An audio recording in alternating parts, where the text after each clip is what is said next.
자와 페르소나에 대해서 설명해 드리겠습니다. 정신세계는 어떻게 구성이 되어 있는가? 이제 정신은 마치 큰 가마솥과 같아서 그 안에서 서로 상반된 충동이라든가 또 금지라든가 혹은 감정이나 정동, 감정은 주로 feeling이라고 그렇고 이제 정동은 주로 emotion으로 많이 이제 번역을 하거나 affect를, 영어의 affect를 정동으로 번역을 하죠. 그래서 감정이나 정동들이 한데 섞여 있습니다.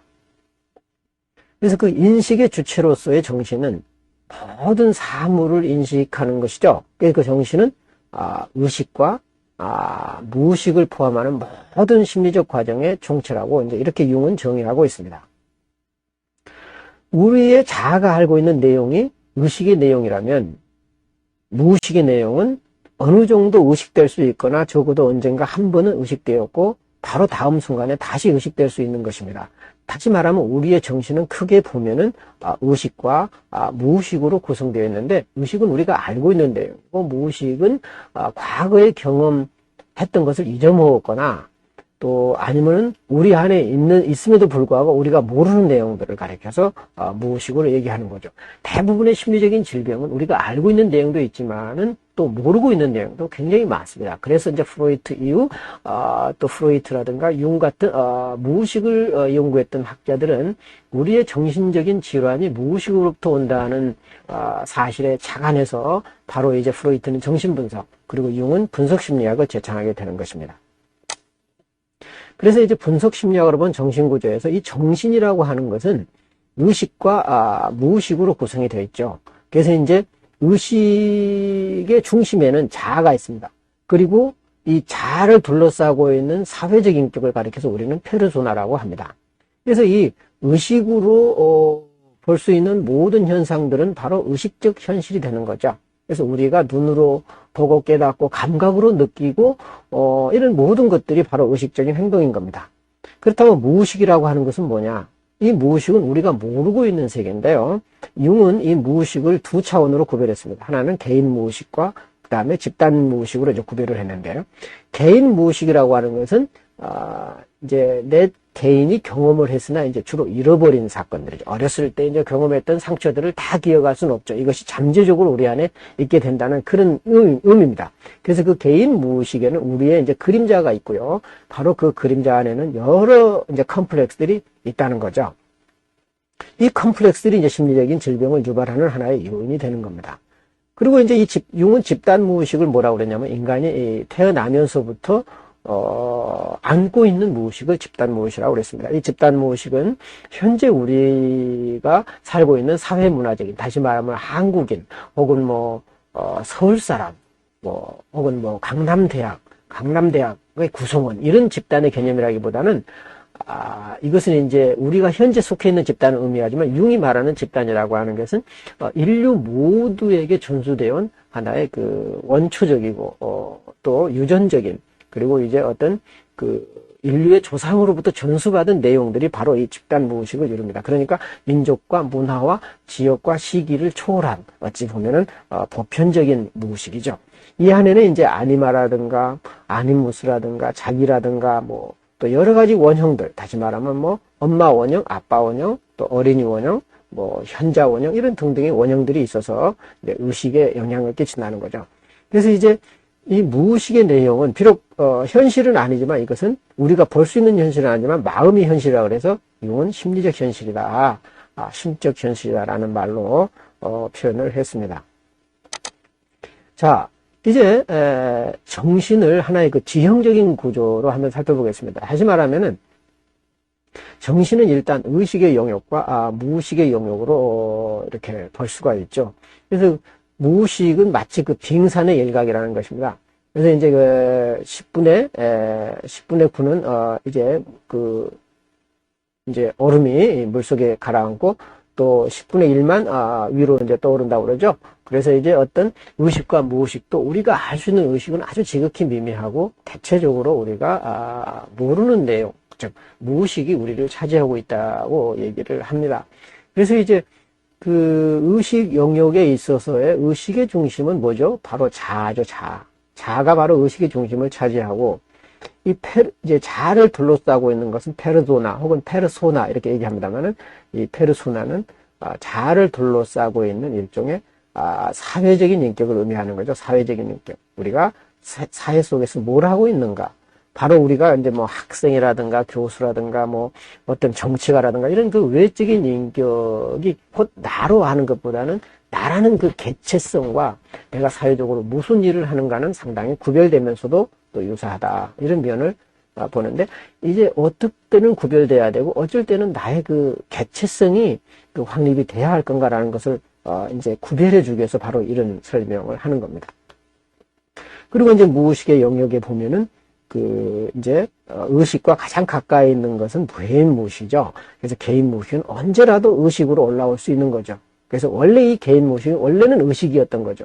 사실 그러니까 융의 이론에서 본다면은 사실은 무의식은 거의 집단 무의식이 이제 진짜 무의식이고, 이 개인 무의식은 원래는 의식에서 바로 파생돼 왔던 그런 무의식인 거죠.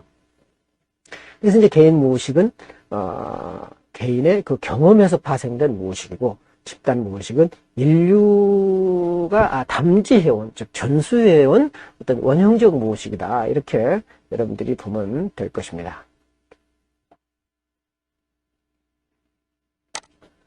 자, 그래서 이제 또 이것을 이제 원으로 이제 본다면요.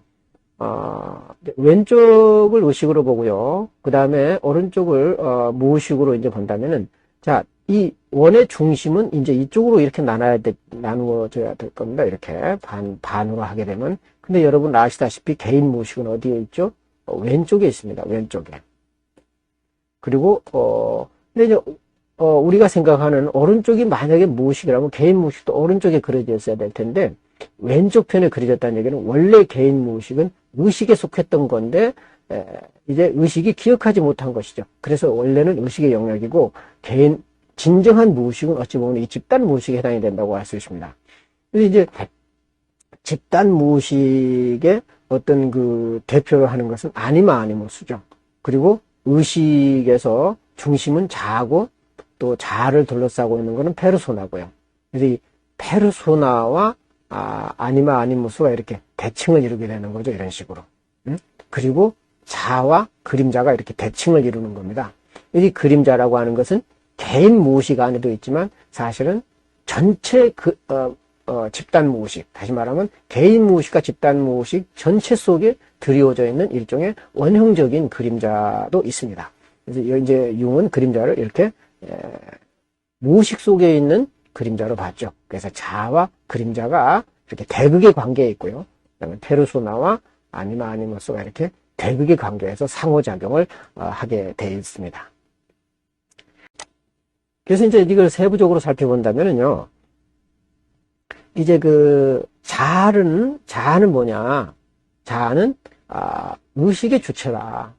그리고 자아는 우리가 알고 있는 내용 외에도 우리 자아 속에는 또 유전된 기질이 있고요.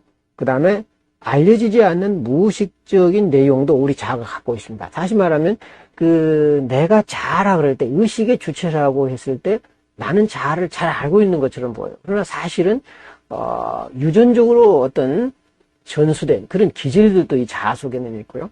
또 사실은 내가 알고 있는 나 같지만 내가 알지 못하거나 알려지지 않은 무의식적인 내용도 이 자아 속에는 포함되어 있다는 거죠. 그래서 자아를 어떻게 하나로 정의하기는 굉장히 어렵다. 그래서 굉장히 복합적으로 이렇게 구성된 복합적이다. 그래서 인식의 여러 과정들이 이제 상호작용을 하는 거죠.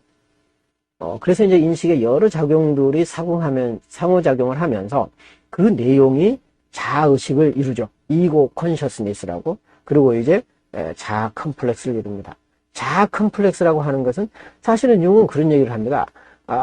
자아를 이고라고 표현하지만 우리는 진정한 자아를 모른다는 거죠. 왜? 그 안에 유전적인 기질도 있고 무의식적인 내용도 있고 그래서 모르지만 사실은 우리가 알고 있는 나라고 하는 자아는 뭐냐? 내가 느끼는 주로 감정, 어떤 그런 것들을 염두에 둔다는 거죠. 그래서 내가 느끼는 컴플렉스, 자아 컴플렉스.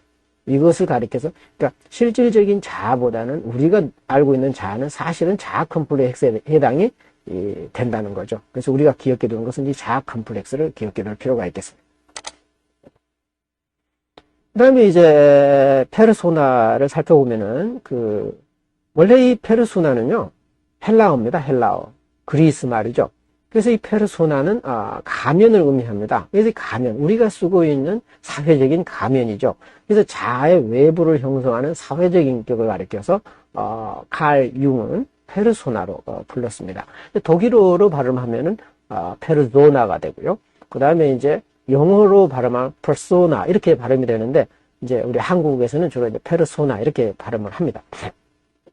가면이라는 뜻인데, 이것은 자아의 본래 모습을 감추고 대본에 따라 주어진 역할을 수행하는 마치 연극 배우와도 같습니다. 우리는 어쩌면은 이 사회가 우리에게 무엇을 요구하는가, 즉 다시 말하면 집단과 사회가 요구하는 나를 만들어가기 위해서 노력하고 있죠. 바로 그런 그 사회가 요구하는 내가 되는 것, 이것이 곧 페르소나죠. 그렇다면 이 페르소나가 왜 문제가 되느냐? 우리 이제 사회생활을 할 때는 굉장히 도움이 되지만은 이제 나 자신을 돌아볼 때는 그 사회에서 요구하는 내 모습과 내가 진정으로 요구하는 내 모습이 상충될 때가 있다는 거죠. 이 상충, 즉 갈등이 크면 클수록 심리적인 고통이 심해진다는 겁니다. 나는 이거를 하고 싶은데 사회는 이걸 요구할 때 그 갈등의 갭을 메꾸지 못하는 심각한 심리적 질병을 안게 된다는 거죠. 그래서 우리가 말하는 소위 정체성이라고 하는 것은 뭐냐? 사회적 인격인 페르소나에 우리가 너무 집착해버리면 진정한 나를 발견하지 못하죠. 그래서 진정한 나라고 하는 것은 이게 이제 곧 자아 정체성인데, 너무 지나치게 우리가 일하고 있는 어떤 외적인 인격이 집착하다 보면은 그 외적인 직업이라든가 사회적 지위가 박탈당했을 때 마치 자아 상실의 효과가 있어서 이제 심한 경우는 자살을 한다거나 이제 그런 경우가 많이 발생하게 되는 거예요. 예를 들면 공산사회가 무너질 때 공산사회에서 중요한 직책을 했던 사람들이 자본주의로 이제 그 사회가 바뀌면서 그 직업을 잃게 되는 경우가 참 많았습니다. 그런 경우에는 이제 심각한 정신적 질병을 앓게 되고, 심지어는 정신분열증까지, 심지어는 자살에 이르는 경우도 많이 발생할 수가 있습니다. 그래서 이제 페르소나와 자아와의 관계를 인식한다라고 하는 것은 우리의 정신건강을 위해서 대단히 중요한 것입니다. 그러면 이제 자아와 페르소나와의 그 관계를 살펴볼까요? 자아가 의식적 인격의 중심이라면 페르소나는 이 자아라고 하는 것은 의식적 인격의 중심이 되는 거예요. 근데 페르소나는 뭐냐면 사회적 적응을 위한 외적인 인격입니다. 그러니까 우리가 어찌 보면 그 내면 인격, 남성의 내면 인격을 아니마라 그리고 여성의 내면 인격을 아니무스라고 한다면 그 외적으로 드러난 인격을 페르소나라고 합니다. 그리고 의식의 주체가 되는 것은 자아가 되는 거죠. 페르소나는 의식의 주체가 될 수 없습니다. 적응을 위한 하나의 적응 기제인 거죠.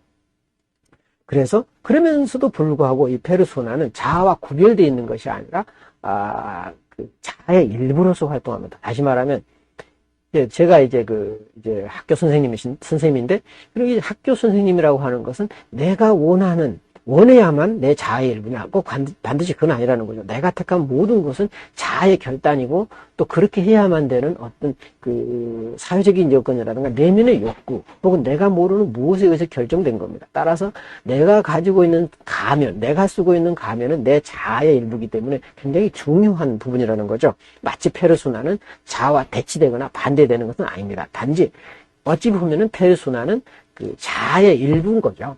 근데 그 자아의 일부인 페르소나가 자아 전체를 대변하게 될 때 위험하다는 겁니다. 바로 이제 이런 점을 융은 지적하고 있죠.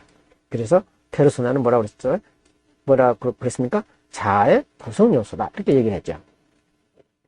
두 번째로요, 집단의 요구에 부응할 수밖에 없는 페르소나는, 항상 이 페르소나라고 하는 사회가 뭘 요구하는가, 집단이 나에게 뭘 요구하는가, 거기에 부응하려고 하는 게 있습니다. 그래서 이 페르소나는 자아를 결코 대신할 수가 없어요. 나라고 하는 본성, 그리고 나라고 하는 개체성은 늘 집단이 요구하는 것과 같을 수는 없거든요. 그래서 자아라고 하는 것은 철저하게 개인성, individuality, 개인성을 담보로 하기 때문에 페르소나하고는 구별돼야 한다. 그런데 이렇게 구별돼야 됨에도 불구하고 만약에 자아와 페르소나가 동일시가 되면 어떤 현상이 생길까요?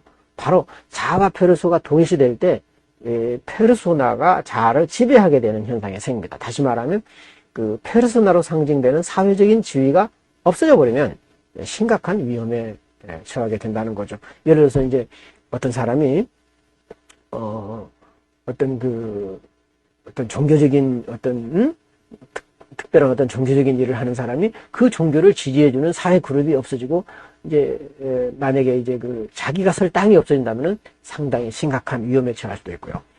또 어떤 직업을 갖고 있어서 굉장히 일생 동안 열심히 그 직업에 늘어서 사회에 봉사하며 살았는데 갑자기 그 직업이 사라지게 되는 경우도 있죠.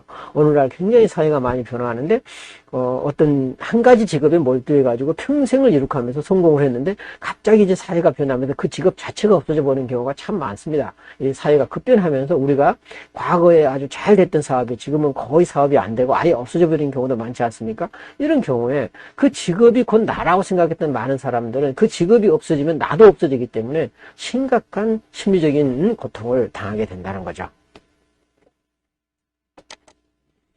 그러면 이제 아니마와 아니무스는 뭐냐? 아니마라고 하는 것은 융은 남성의 내면 인격을 아니마라고 불렀습니다. 즉 아니마라는 말은 영혼이란 뜻입니다. 그리고 이 영혼의 여성형은 아니마고 영혼의 남성형은 아니무스인 겁니다. 그러니까 같은 뜻인 거죠. 아니마 아니무스는 이제 성이 다른 거죠.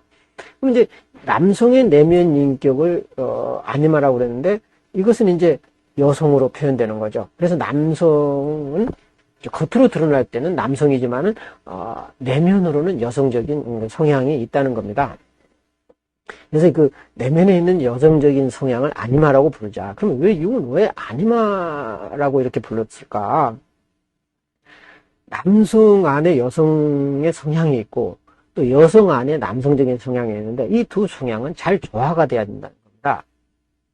다시 말하면 외면 인격과 내면 인격이 잘 조화가 이루면 심리적인 안정을 이루지만 그렇지 못하고 내면의 인격이 외면 인격을 지배하게 된다든가 또 이 겉으로 드러난 인격만 있고 내면의 인격을 자기가 자각하지 못한다면 자기 성찰을 하지 못하게 된다는 거죠. 그래서 이 속에 있는 남성은 자신의 속에 무엇이 있는가, 자신 내면에 어떤 인격체가 있는가에 대해서 알아볼 필요가 있는 거고, 여성은 여성대로 자기 내면에 있는 인격체인 그 아니무스의 존재에 대해서, 그리고 성향에 대해서, 그리고 언제 아니무스가 발현돼서 그것이 나를 어떻게 지배하게 되는가, 그리고 남성들은 언제 내면 인격이 겉으로 드러난 나의 인격을 지배하게 돼서 위험에 빠뜨리게 하기도 하고 때로는 도움을 주기도 하거든요. 바로 이런 경우를 우리가 심리학적으로 분석해 봄으로써 우리의 전인격적인 인간 전체를 보고자 하는 바로 그런 관점이 있습니다. 그래서 이제 대극이 좋아하는데 그래서 이제 이 말씀을 하기 전에 이 남성에게만 아니마라고 부르고 여성에게만 아니무스라고 부르는 것을 여러분들이 기억해 두시기 바랍니다. 남성 안에 아니마 아니무스가 다 있는 게 아니에요. 여성 안에 아니마 아니무스가 다 있는 게 아니에요. 남성에게 있는 내적인 용어는 아니마라고 부르는 겁니다. 그러니까 남성에게 아니무스라는 용어를 써서는 안 되는 거죠. 그리고 여성 안에 있는 내면 인격을 아니무스라고 그럽니다. 그런데 여성 안에 또 아니마 아니무스가 있다. 이렇게 생각하면 안 됩니다. 다시 말하면 어떤 사람들은 잘못 이해하는 경우가 있죠. 여성성을 아니마라고 그러고 남성성을 아니무스로 이렇게 이해하는 사람들이 있습니다. 그건 잘못된 생각이죠. 잘못된 이해입니다. 그러니까 남성에게 쓸 수 있는 말은 아니마밖에 없습니다. 즉 남성의 내면 인격을 아니마라고 그러고 여성의 내면 인격을 아니무스로 하는 거지 그 두 개가 한 인격 안에 공존하지 않는다. 이것은 하나의 융의 이론에 입각하면 그렇다는 얘기입니다. 그래서 남성이나 여성은 각각 내면 인격인 아니마와 아니무스와의 인격적인 통합을 통해서 자기 실현의 길을 가는게 된답니다. 자기 실현이라고 하는 것은 일종의 융이 말하는 개성화입니다.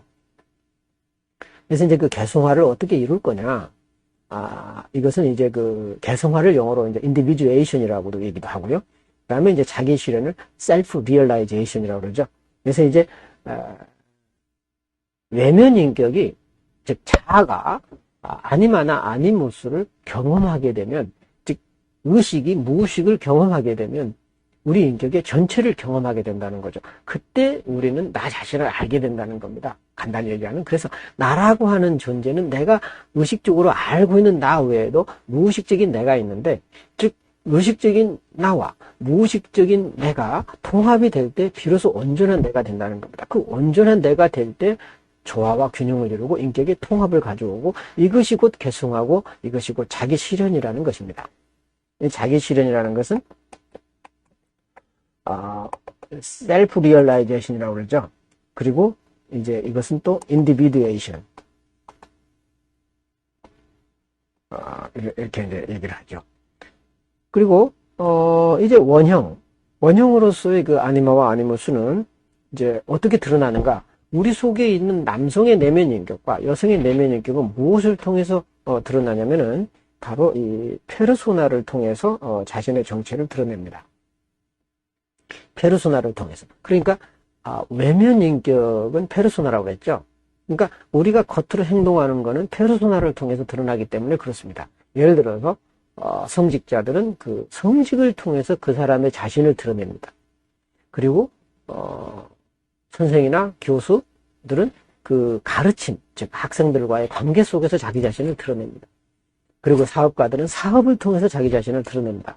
마치 그 사업가는 자기가 사업을 하기 위해서 이렇게 하는 것 같지만 사실은 그 사업하는 과정에서 내면의 인격이 스며 나온다는 거죠. 그래서 이제 그 아주 때로는 비밀스럽게 그리고 상징적으로 간접적으로 드러나기 때문에 그것을 아주 세밀하게 관찰해야 내면의 인격이 이렇게 드러나게 되고 보이게 된다는 겁니다.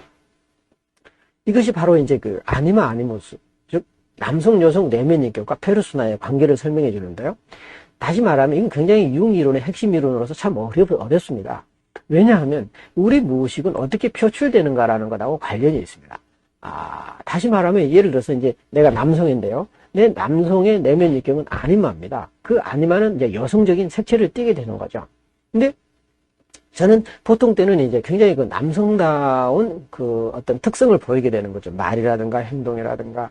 남성다운 특성을 나타내는데 어쩔 때는 자기도 모르게 이제 여성에게 흔히 발견되는 아주 물론 이제 여성 폄하적이라든가 사회적인 관점은 아닙니다, 이것은.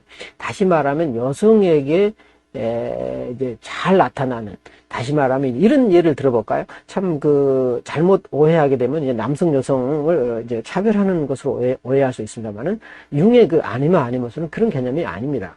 남성만이 가질 수 있는 독특성이 있고요. 여성만이 가질 수 있는 독특성이 있고 유사한 또 그런 면이 있습니다. 예를 들면 남자가 이제 아이를 잉태하는 꿈을 거의 꾸지 않습니다. 그리고 남성이 아이를 낳고 싶다라는 생각도 거의 할 수가 없어요. 이건 생물학적인 것하고 관련이 됩니다만.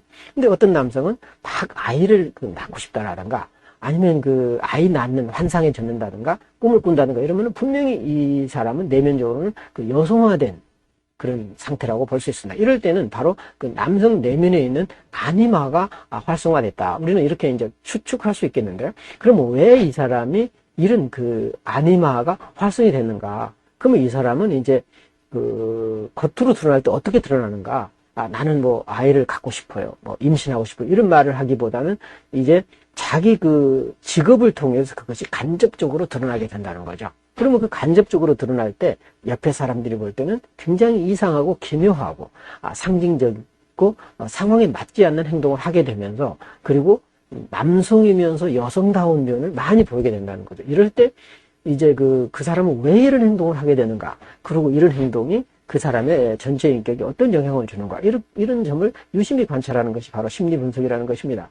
그런 차원들을 여러분들이 이제 보게 되면 아니마와 아니모스, 이것은 자아를 통해서 드러난다기보다는 자아를 둘러싸고 있는 사회적인 인격, 다시 말하면 직업이라든가 사회적 활동을 통해서 간접적으로 드러나기 때문에 우리 내면 세계를 관찰한다는 것은 대단히 어렵다. 이제 이 정도로만 여러분들이 이해해 주기 바랍니다. 자, 이제 볼까요? 자기, 셀프는 뭐죠? 융심리학에서 자아와 자기는 구별되는 거죠. 그러니까 자라고 하는 것은 이제 이고라고 불렀고요. 자기라고 하는 것은 셀프라고 했습니다. 이것은 이제 심리학자마다 이제 명칭을 붙이는 게 좀 다르긴 한데요. 융에게 있어서의 이고는 의식의 중심이고 셀프는 전체 정신의 중심입니다. 전체 정신의 중심은 이제 무의식의 중심이기도 하겠죠. 어찌 보면 의식의 중심이기도 하고. 이 두 개를 구별하기 위해서 자와 자기를 구별했습니다. 그래서 이 자기라고 하는 것은 뭐냐면 의식뿐만이 아니라 무의식의 영역까지도 통합하는 전체 인격을 가리키기도 하고 또 전체 인격의 중심을 가리키기도 합니다. 굉장히 이 자기라는 개념은 전체 인격, 다시 말하면 정신 전체를 의미하기도 하고 또 정신의 중심을 의미하기도 한다는 것이죠. 따라서 자아가 인식하는 인격은 부분적인 인격이 될 수밖에 없습니다. 이 자아가 알 수 있는 나의 인격, 내가 인식하는 나의 인격은 굉장히 부분적이라는 거죠. 그럼 이 부분적인 나에 대한 인식은 부족할 수밖에 없는 거죠. 불완전할 수밖에 없는 거죠. 그래서 나는 내가 모르는 나, 그리고 나의 전체를 움직이는 나를 인식할 필요가 있습니다. 그것은 이제 내면의 나를 인식하는 작업이죠. 그래서 따라서 자아가 인식하는 인격은 부분적인 인격이 될 수밖에 없고요. 이 자기의 초월적인 기능, 즉 초월적인 기능은 뭐냐면 무의식의 경계를 넘어서 의식으로 이렇게 부상하는, 다시 말하면 의식과 무의식이 상호작용하는 것을 융은 초월 기능이다, 이렇게 얘기를 했습니다. 그래서 이 자기는 의식과 무의식을 넘나든다는 거죠. 바로 이런 의미에서 자기는 초월적 기능을 가진다라고 얘기할 수 있습니다. 그래서 자기의 초월적인 기능은 자아를 비롯한 모든 인격적 요소와 교감합니다. 다시 말하면 자기는 자아하고도 교감을 하고 페르소나하고도 교감하고 그림자하고도 교감하고 아니마나 혹은 마더 아키타입, 파더 아키타입, 다시 말하면 모성 원형이나 부성 원형, 엄마 원형이라든가 아빠 원형 같은 또 어린이 원형, 현장 원형, 모든 우리 안에 있는 그런 인격적인 요소, 또 컴플렉스, 이런 모든 요소와 관계하는 것이 셀프다. 이 셀프를 가리켜서 우리는 자기라고 부른다. 그래서 그 자기는 자아를 비롯한 모든 그 인격적인 요소와 교감을 해서 이 교감한다는 거, 커뮤니케이션 한다는 거죠. 그리고 정신을 어떤 그 온전한 상태, 통합된 상태로 이끄는 겁니다. 그러니까 이 자아가 자기를 인식하는 과정이라고 하는 것은 부분이 전체를 인식하는 과정이다, 이런 뜻입니다. 모든 심리치료의 원리는 바로 이 점에 있습니다. 대개 이제 심리적으로 사람들이 왜 고통을 받는가, 왜 아파하는가, 부분을 전체로 알기 때문에 그렇습니다. 다시 말하면 자기가 겪는 것이 모든 것으로 아는 거예요. 자기가 알고 있는 것을 전부로 아는 겁니다. 그러나 자기가 알고 있는 것이 부분적이고 지극히 제한된 것이라는 사실을 깨닫는 순간 자기가 당하는 고통은 굉장히 감소되고 상대적으로 약화될 수 있습니다. 이제 그렇기 때문에 자아가 자기를 알아간다라고 하는 것은 부분이 전체를 알아가는 그런 과정과도 같습니다. 그래서 자아가 자기를 인식하는 과정은 부분적인 인격이 전체 인격 안으로 통합되어 가는 것으로서 이것이 바로 자기 실현, 즉 개성화를 위해서 필연적인 과정이 되는 거죠.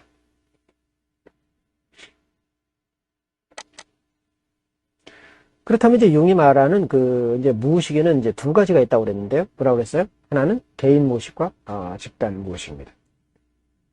이 개인 무의식이라고 하는 것은 뭐냐? 현실 속에서 억압되었거나 또 의도적으로 잊어버린 기억들. 자, 우리는 기억하고 싶지 않은 것들이 있죠. 심한 상처를 당했거나 무시를 당했거나 아픔을 당한 것을 빨리 잊어버리고 싶죠. 그래, 이런 것을 의도적으로 잊어버린 거예요. 이렇게 자연스럽게 시간이 가면서 잊어버리는 것은 큰 아픔이 되지 않습니다만 의도적으로 회피하면서 잊어버리는 것은 우리 속에 가라앉게 됩니다. 바로 이것이 억압의 요소가 되는 거죠. 그래서 그 억압이라든가 의도적으로 잊어버린 기억들이라든가 또 고통스러운 생각들, 이런 모든 것들이 외부로 방출되지 못하고 내 안에 쌓이게 된 내용들을 우리는 개인 무의식이라고 합니다. 이것은 뭐냐면 의식이 바로 그런 고통스러운 경험들을 충분히 소화해내지 못했다는 것입니다. 항상 우리에게 오는 모든 것은 우리가 소화해낼 때 병이 되지 않습니다. 근데 소화해내지 못할 때 우리 안에 잠재적으로 가라앉게 되는 거죠. 바로 이것이 개인 무의식이 돼서 우리 의식이 약화될 때 이제 위로 올라온다는 겁니다. 컴플렉스가 되어서. 그럴 때는 이제 의식이 심각한 침해를 받게 되고 고통을 당하게 됩니다. 그래서 의식에 의해 충분히 소화되지 못한 어두운 감정들, 억압의 감정들, 어두운 감정들, 이것을 우리는 그런 것들이 이제 컴플렉스라고 그러는데 이것들이 뭐라고 그러죠? 그림자를 형성합니다. 그래서 개인 무의식은 우리가 이제 흔히 말해서 그림자의 방이다 이렇게 얘기를 합니다. 그리고 그림자는 일종의 컴플렉스의 집합체다 이렇게 얘기할 수 있습니다. 우리 안에는 많은 컴플렉스들이 있죠. 어떤 사람들은 참 슬프고 안 된 일이지만 엄마 얘기만 하면 어머니라는 그 말만 들어도 눈물을 줄줄줄 흐르고 어떤 사람들은 분노하고 어떤 사람들은 어떻게 할지 몰라도 당황하는 사람들이 있습니다. 다시 말하면 어머니하고의 관계가 원만하지 않은 사람들은 어머니 이미지만 떠올라도 아주 자질해지는 사람들이 있죠. 이런 사람들을 가리켜서 우리는 마더 컴플렉스가 있다 이렇게 생각을 하고, 또 이제 저 같은 경우는 이제 주차를 할 때 이제 우리 한국은 굉장히 좁은 주차 공간에서 이제 기술적으로 해야 되는 경우가 참 많지 않습니까? 굉장히 차를 이제 구겨 먹은 적이 참 많았어요. 차 산 지 얼마 안 되는데. 근데 이제 식당에 가면은 좁은 주차 공간에 이렇게 이제 넣다가 새 차를 구겨 먹는 적이 몇 번 있어서 이제는 아예 이제 식당에 갈 때 주차장이 없거나 주차 공간이 충분하지 않으면 아예 그 식당이 아무리 유명하고 맛이 있어도 안 가버리죠. 바로 이런 것들이 어찌 보면은 좁은 공간에 대한 컴플렉스가 있다고 볼 수 있습니다. 이건 물론 이제 심각한 건 아닙니다만 사람마다 누구나 이제 이런 컴플렉스들이 다 있는 거죠. 그럼 이런 컴플렉스들이 서로 관계를 못 맺고 제자리를 찾지 못할 때 그림자를 형성하고, 또 그 그림자는 개인 무의식을 형성하고, 그래서 그 개인 무의식은 의식이 약화될 때 의식으로 침투해서 의식의 행동을 방해하거나 또 이제 불합리한 결정을 하게 함으로써 많은 혼란과 고통을 준다는 거죠. 바로 이런 심리적인 연구를 하기 위해서 개인 무의식이라고 하는 개념이 탄생한 겁니다. 그렇다면 이제 융이 말하는 이 집단 무의식이라고 하는 것은 뭐냐? 개인의 경험과 관련된 그림자의 영역이 개인 무의식이라는 이 집단 무의식은 뭐죠? 인류에서 선천적으로 존수된 원형들이다. 자, 집단 무의식이라고 하는 것은 뭐냐? 우리 인류 전체를 대상으로 하는 겁니다. 다시 말하면 미국 사람이나 한국 사람이나 소련, 러시아 사람이나 아프리카 사람이나 누구나 엄마에 대한 선천적인 이미지가 있다는 거죠.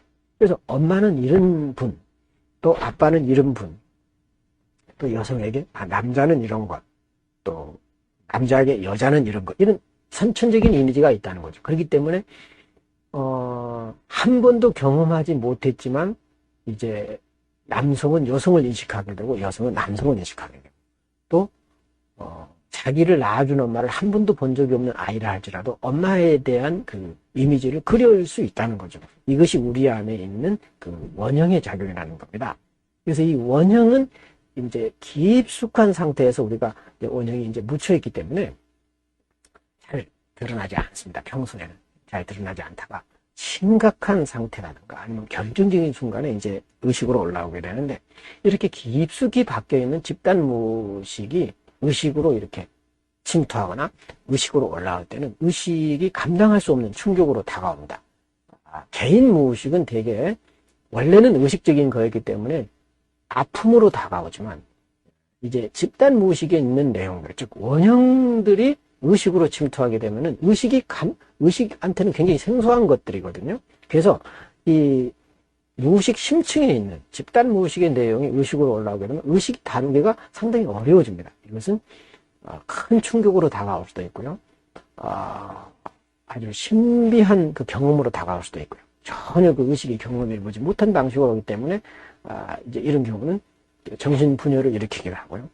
굉장히 심각합니다. 그래서 평소에 내가 전혀 느껴보지 못했던 의식적인 상황, 현실 상황 속에서 전혀 느껴보지 못한 이런 내용들을 우리는 간접적으로나마 가끔씩 경험할 필요가 있습니다. 이것은 의도적으로 물론 되는 건 아닙니다. 그러나 어쩌다 한 번씩 경험되는 신비한 사건, 어쩌다 한 번 경험하는 내가 절제할 수 없는 충동성, 그리고 어쩌다가 경험하는 아주 환상적인 내용이라든가 그런 어떤 정감들, 정서들, 이런 것을 경험할 때, 이것은 어디에서 오는 건가? 나의 의식에서 오는 건가? 아니면 개인 무의식에서 오는 건가? 아니면은 무의식 심층에 있는 집단 무의식에서 오는 건가를 잘 면밀히 분석하다 보면은 이제 나를 이해하게 되는 거죠. 그리고 이 집단 무의식에서 어떤 원형의 내용들이 의식으로 올라올 때 나에게는 어떤 현상이 생기는가. 하나의 예를 들어보자면 남성이나 여성이나 어떤 그 이성을 볼 때 순간적으로 정신을 잃을 정도로 반해버린다든가, 아니면 반한 것인지 매력적인지 아니면은 유혹당한 건지도 모른 채 정신을 거의 잃어버릴 정도로 충격적으로 다가오는 경우가 있을 겁니다. 이런 경우는 한 번도 경험해보지 못한 거죠. 바로 이건 남성에게 있어서 아니마가 강력하게 발현됐기 때문에 이제 이런 현상이 생기고요. 또 여성에게는 그 여성의 내면인 그 아니모스, 즉 남성적인 인격이 아주 그 순간적으로 돌출적으로 의식으로 올라왔기 때문에 발현되는 현상입니다. 이럴 때 이제 사람들은 전혀 정상적인 판단을 하지 못하고 바로 그런 그 순간적인衝動에 의해서 행동을 하는 경우가 굉장히 많습니다. 이럴 때 바로 그 원형은 언제 발생하며 또 무엇이 그 원형이 발현되도록 자극을 했는가, 그리고 나는 나에게 있어서 어떤 원형은 어떤 방식으로 나타나는가, 사람마다 이제 약간 다르겠죠. 또 유사한 점도 있겠지만 바로 이런 부분들을 잘 분석해 보면 이제 그 사람의 심리 상태를 보게 된다는 거죠.